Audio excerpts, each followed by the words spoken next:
It's 8:38. It's Pete. I've got the beat, bringing the energy this morning. Definitely. Ben Brown from Community Bank. How are you? Good morning. Doing well, and happy fall to you, Pete. It's great to be here. It is nice to have you. And as I mentioned, you always bring a lot of energy. And today's such an important topic. It is. So, we try to use this time to be informative, talk about what's going on, not only at the bank and the financial markets, but also kind of some bigger stuff. And October is Cybersecurity Awareness Month, right?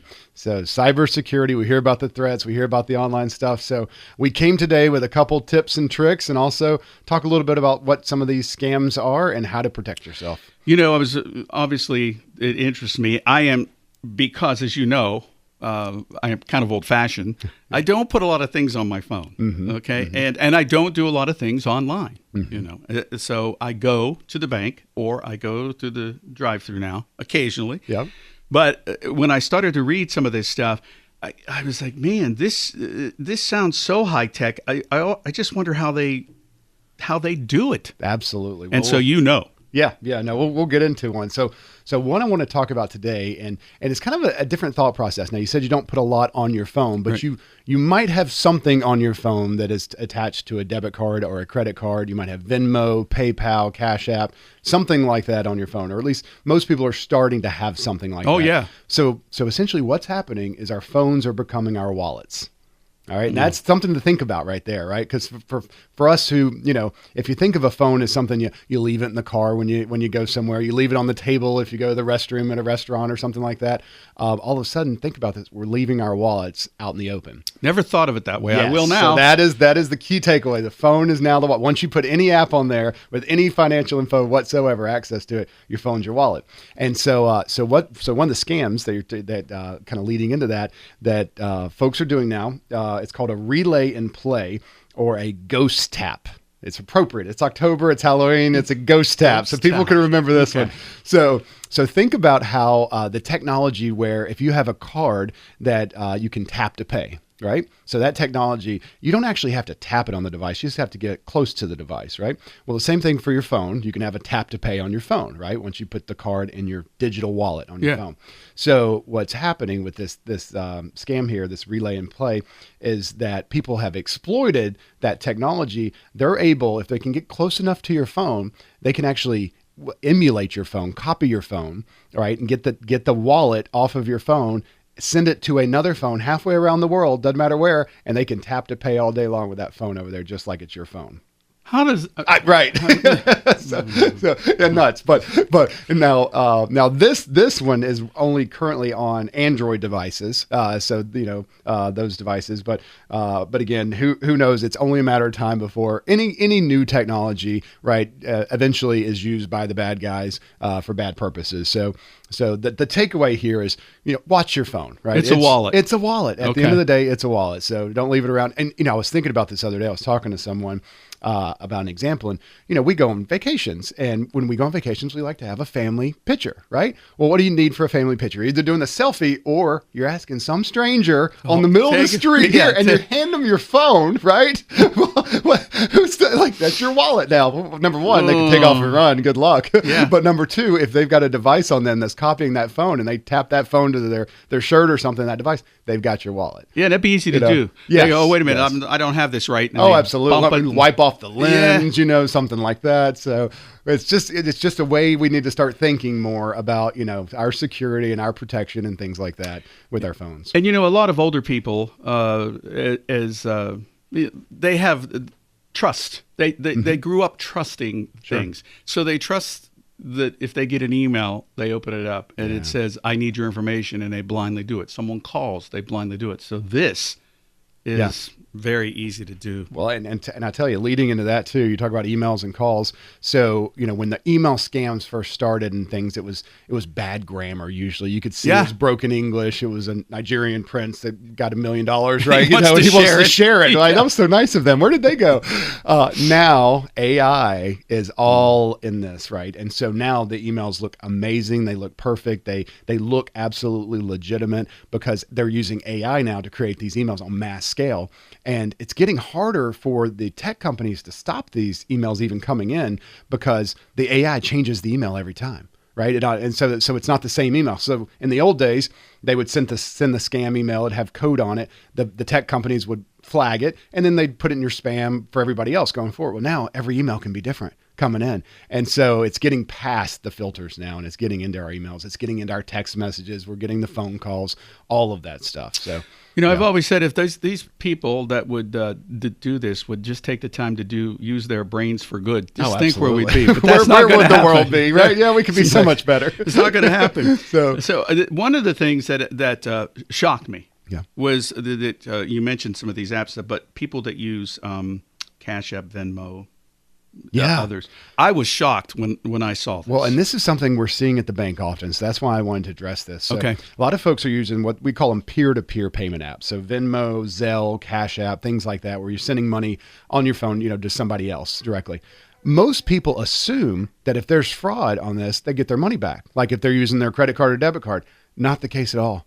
Not the case at all. So these apps are outside of a bank, typically. They might be tied to your debit card and pulling money from it. But once they send that money out, it's extremely hard to get it back. Now, Venmo does have a one where you can actually make the money exchange a purchase. You pay a small fee for it, and they have some more protections on that. But by and large, if you're using these types of apps, you need to know who you're sending the money to. So if you're buying something off Facebook Marketplace or something like that from somebody you don't know, and they say Venmo me or Cash App or Zelle me, you got to be very confident that you're going to get what you paid for, and you know that person, because once you make that payment, it's extremely hard to get it back. So one thing that happened with us, somewhere along the line on the debit card or something that my wife was using at the time, something was going on. Mm-hmm. The bank caught it, said, is this you? Mm-hmm. So it only let about $50, $60 go through, but they said there's something going on the way this is. So they get a hold of us. And thankfully, they go, okay, don't worry about it. We'll take care of it. Mm-hmm. But we decided that we would at least try to follow up and prosecute. Forget it. Yeah, right.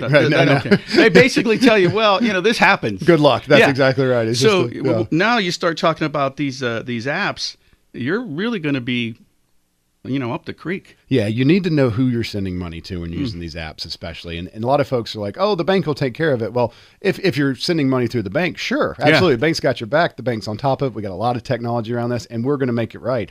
And banks do that. But these apps and things like that, they don't do it. Good luck. Right, absolutely. So just got to be careful. They're convenient. They're a lot of them. It's free to send money. It's easy, things like that. But just buyer beware, just like anything else. It's just awareness, right?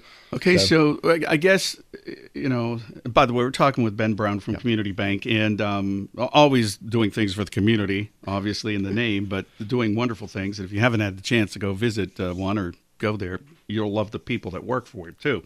So are there any ways that we can stay safe? Absolutely. I got 4 easy things for you today. That's all you got to remember, besides the phone is the wallet. That's your 5th. So number 1, it's the phishing scams. That's your emails. Again, they look real. They're getting better. They're getting very sophisticated. So delete it, report it if you want to, but just don't click the links. Don't engage with the emails.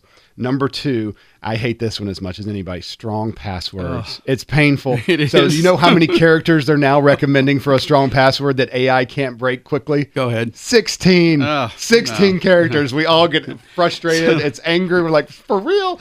Now, if it's not 16, I don't know, but I'm telling you, look at your passwords. A lot of us have those old passwords, didn't we use the dog's name or the place we grew up on, the kids, the grandkids, right?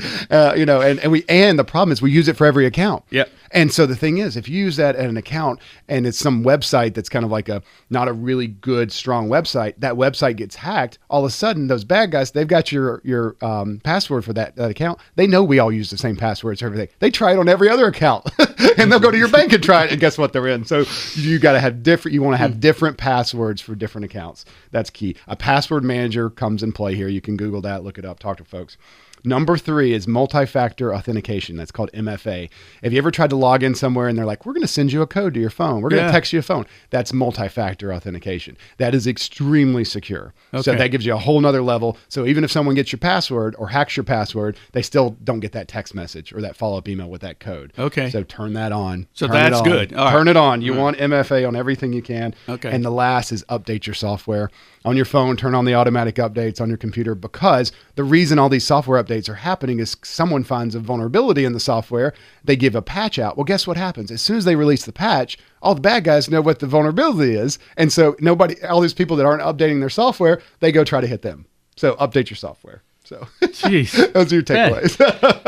Ben, Yes. this is Yeah. it's hard to believe. It Yeah. really is. But again, this being October and it's Cybersecurity Awareness Month, Yep. having you come in and give us all this knowledge, hopefully people listening right now are going, that's me. Yeah, well, and it's just, it's an awareness is what it is, because none of us want to do this, right? No, This just takes work, Right. and it's oh gosh, I got to deal with that. But at the end of the day, none of us want to be hit with fraud. That's Right. worse. It's So, like when you go to an airport and you got to take your shoes and belt and that's everything. exactly. So Somewhere along the line. you take gotta your do it. medicine and this stuff, so Yeah. you don't have the big, medical issue of fraud, right? Yeah. So I agree. Prevention's the best medicine, as they say. And I get emails probably 2 or 3 times a week from people saying, I just clicked on, and I'm like, oh, you got to be kidding me, right. because, and they look so legitimate. Oh, almost got one with me the other day. It was a text message that came in at like 6 a.m. I'm just awake, It's like, you owe the Turnpike money. And I'm like, pay now. And I'm like, oh gosh, I owe the Turnpike pay. And I almost clicked the thing. I'm like, wait a minute, what am I doing? No. Yeah.